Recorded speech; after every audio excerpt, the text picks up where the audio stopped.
We were given classified information on the second strike. I can't discuss it, but I must tell you, it's the most convoluted bullshit I ever heard in my life. This should be public. This is our honor. This is what it makes American a difference maker. This is what we're proud of. It's an incredible array of false accusations. And I yield back. Bill Keating, a former district attorney with 11 years of experience prosecuting criminals, has accused Pete Hegseth of committing war crimes. The allegations involve double-tap drone strikes targeting fishing boats, hitting once, then striking again as survivors tried to stay alive in the wreckage. One reported incident involved Ecuadorian fishermen catching albacore and swordfish roughly by miles off the Galapagos Islands. Their vessel was hit twice. Survivors were reportedly detained, restrained, and held for days before being released without any evidence of drug activity. In another case, on September 2nd in the Caribbean, an initial strike killed 9 people. 2 survivors remained alive, clinging to debris only, to be killed in a second strike. The Pentagon released footage of the first strike to global media, but has refused to release the second video, which allegedly shows the killing of the remaining survivors after attending a classified briefing on these operations. Keating described it as one of the most confusing briefings he has ever encountered. He claims the total death toll stands at 178 and concluded by saying, "The administration is undermining core American values. If you want to support the channel and access exclusive content, consider hitting the join button below. That's what keeps everything running." Thank you, Mr. Chairman. I want to talk briefly about the current U.S. doctrine and conduct of the administration in a particular event and a series of events, actually. As everybody in the dais and the witness table is aware, the Department of Defense Law of War Manual specifies that any order to kill shipwrecked persons in an illegal order would constitute a war crime. It isn't suggested there's a specific example to show a clear-cut example of what this entails in our own manual. With that in mind, let's look back a few weeks ago when a fishing crew ended a long day of hard fishing, scoring a full stock of albacore and swordfish on board. Without any warning or expectation, this small Ecuadorian fishing vessel, operating about 200 nautical miles off the Galapagos Islands, was militarily engaged by U.S. forces. It was hit once, then it was hit again. Not a warning shot, not an interdiction, 2 drone strikes. Survivors described chaos and severe injuries. Our U.S. forces then handcuffed the crew at gunpoint, placed black hoods over their heads, seized and scrubbed their devices, and then held them for days. Ultimately, the crew was released, given there was no evidence to support any narco activity or any charges that may be against them. So to recap, we struck a vessel, we struck it again, set fire to it as it was sinking, and as public reports say, even drank their beer. We detained the survivors, and then we let them go. This should be eye-opening. Now let's go to another example, the double tap or 2-strike attack that took place on September 2nd in the Caribbean. A vessel was struck, disabled, and then struck again, killing all but 2 survivors that were left clinging to the wreckage. And this is the thing. We know this happened. We know how it happened. And the Defense Department still refuses to release the follow-up video of the killing of the shipwrecked survivors, even though they released the initial one to the public in major news networks worldwide. No difference in sources and methods in the 2 videos, but still not released to the public. Of course, the backlash was severe at the time and perhaps is being forgotten. An unpredictable but ignoble display of character from this administration. Fingers were pointed at one another as everyone scurried to cover, in a tacit acknowledgement that this was an issue potentially violating international law. Now I've reviewed what's been available. The phony rationale that these attacks are about fentanyl trafficking, when we know fentanyl comes from China, India, through Mexico. Then the baseless argument that this was about narco-terrorism. You know, I don't believe a word of it. This was to create leverage for regime change in Venezuela. And now the president acknowledged that was about oil.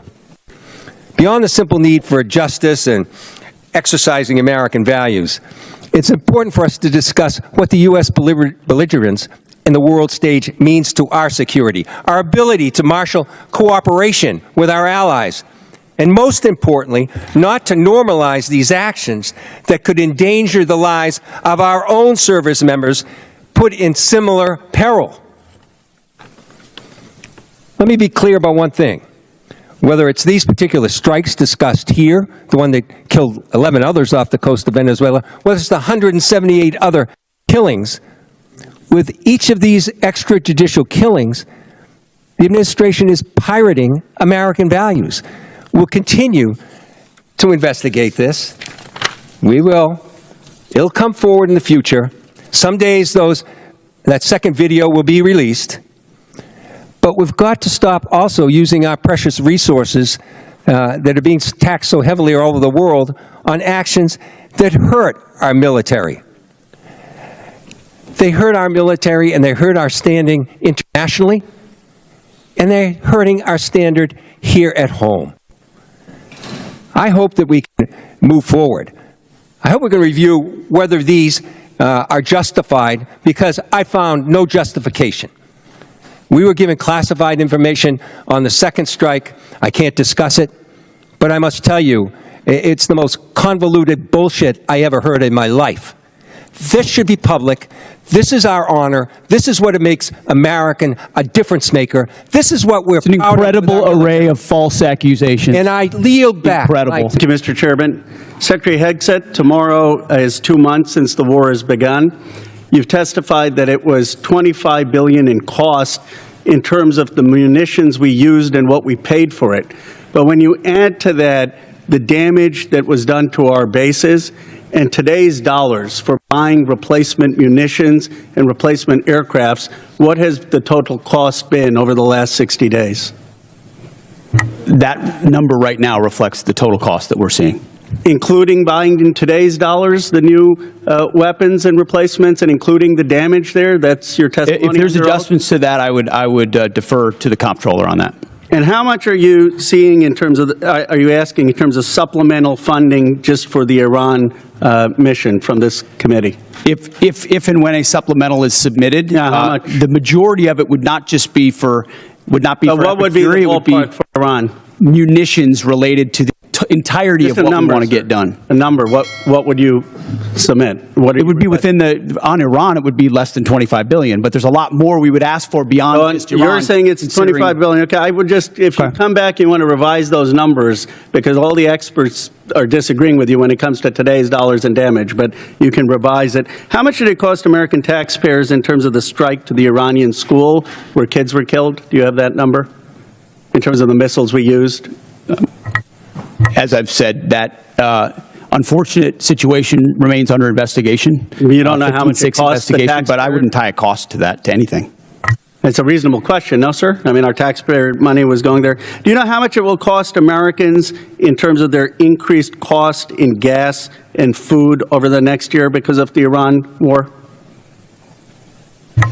I would simply ask you what the cost is of an Iranian nuclear bomb. I'm going to give you that opportunity. I would simply ask you what the, you're but, playing gotcha sir, questions sir, about no, it's domestic not. things. I'm not. You're saying it's a gotcha question to ask what it's going to be in terms of the increased Why cost won't of you gas answer what and it costs to prevent Iran from getting a nuclear food? bomb? I give you that, sir, but let me. What if you would could it just cost? ask What would you pay to ensure Iran doesn't but get a nuclear can you- bomb? Do you, what would sir, you pay? I reclaim my time. Do you not know? You had no one do the analysis of what the increased cost of gas and food on the American people are going to be? What is the cost of Iran let me holding give you the that number. straight at Let me issue with give you the nuclear number. weapons? It's $631 billion, which means it's an increase of $5,000 a year for American households. Now, let me give you this point. You're saying that your operation is preventing a nuclear Iran. Will you acknowledge that there is an economic cost to the American people for doing what you believe is necessary to make Iran denuclear? Will you acknowledge the economic cost? We have an incredible economic team that's managing this better than Yeah, but what the previous but administration to did to our acknowledge that- economy, to acknowledge what the there's a previous cost. administration You- did with you don't even inflation, know what the- you know what what's the previous upsetting? I reclaim administration my did with time. You know, COVID, Secretary- and you're going to Secretary, lecture this I reclaim administration my about time, the sir. economy? You know what is upsetting? to me? Incredible. You didn't even do the analysis on how much it's costing the American people. It's one thing if you said, okay, it costs the American people $5,000, but we think it's worth it. That's what we've done in World War II and other wars. Here's what it costs. You got to pay for it. You don't even know what the average American is paying. You don't know what we paid in terms of the missiles that hit the Iranian school. You don't know what we're paying in terms of gas. You don't know what we're paying in terms of food. Your 25 billion number is totally off. It's the incompetence. It's the incompetence. Let me ask you this. Certainly, maybe here we'll find agreement. There were still 440 pounds of low-enriched uranium, correct, when President Obama, after the JCPOA? Is that accurate? The amounts and types are classified. Okay. Will you acknowledge that there were 970 pounds of uranium enriched after Trump tore up the JCPOA? The JCPOA was a terrible deal that allowed Iran a path to a nuclear bomb. You deal with vague platitudes. I'm asking you about numbers. Like you don't know what gas costs, you don't know what food costs, you don't know what the operation costs. You know, I get sound bites, but how about numbers? Do you know how much the enriched uranium was after you ripped up the JCPOA? Trump did. I'll give you a number. I know that, as was stated by early on, the price of gas is twice as expensive in California, your home state, as anywhere else in the country because of the horrible policies your state pursued. You know what? It used to be that that type of stuff worked, and then you started to lose the people that you campaigned you wanted to be for, because you said you wouldn't get us into bad wars. You said you would bring down the prices. You know what I'm sad for? I'm sad for all the people who voted for Trump. I'm sad for them because you betrayed them. You betrayed a lot of that MAGA base. And you know who knows that? J.D. Vance knows that. Gentleman's time's expired. Chair now recognizes. Here's a cleaner, more unique rewrite of your script with better flow and clarity. Let's break down exactly what Bill Keating is alleging. According to him, the Trump administration has been carrying out extrajudicial killings in Latin American waters under the cover of anti-drug operations, and he's not making a casual claim. He's calling these actions violations of international law and potential war crimes. First, consider Keating's background. He served in the Massachusetts House and Senate from 1977 to 1999, then became District Attorney of Norfolk County in 1999. Holding the role for 3 terms, 11 years in total. His office made legal history by securing a murder conviction without a victim's body. He understands evidence, prosecution, and what legally defines a crime. Today, he sits on both the House Foreign Affairs Committee and the House Armed Services Committee, and serves as the ranking member on the Erupt subcommittee. His expertise includes terrorism, international law, and rules of engagement. In short, he knows the laws of war and he's accusing Pete Hegseth of violating them. The core allegation centers on the killing of shipwreck survivors. The U.S. Department of Defense's own Law of War manual clearly states that targeting shipwrecked individuals is illegal and constitutes a war crime. It's one of the most explicit prohibitions in the guidelines. Now look at the pattern Keating points to. Since September 2, 2025, there have reportedly been at least 47 strikes on 48 vessels across the Caribbean and Eastern Pacific, with an estimated death toll between 178 and 182 people. Officials claim these targets were drug traffickers or narco-tourists. Yet no public evidence has been presented. Survivors, on the other hand, say they were simply fishermen. One major incident Keating highlights occurred. On March 26, 2026, an Ecuadorian fishing vessel, operating about 200 miles northwest of the Galapagos Islands, was reportedly carrying a crew of 20 catching albacore and swordfish. Without warning, a drone strike hit the boat. A survivor, Johnny Sebastian Palacios, described a sudden explosion that shattered glass and injured crew members, followed by a second strike. The vessel caught fire and began to sink. A U.S. patrol ship then arrived. Survivors say they were forced on board at gunpoint, restrained, and had black hoods placed over their heads. Their phones were confiscated. According to their account, U.S. personnel boarded the damaged vessel, took supplies, and then set it on fire.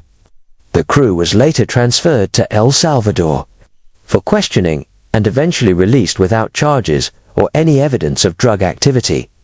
Importantly, Keating notes that this vessel had been cleared by the Ecuadorian Coast Guard shortly before the strike. It was operating legally. Another incident dated September 2nd in the Caribbean allegedly involved a first drone strike that killed 9 people and disabled a vessel. 2 survivors were left in the water, clinging to debris. Reports claim a second strike was authorized, killing those remaining survivors, according to reporting. The mission commander received a directive allegedly tied to Defense Secretary Pete Hegseth, though Hegseth has denied issuing such an order. The Pentagon released footage of the initial strike, but has refused to release video of the second. Keating argues there is no difference in classification concerns between the two, suggesting the withheld footage may show the killing of shipwreck survivors, which would directly violate the Law of War manual.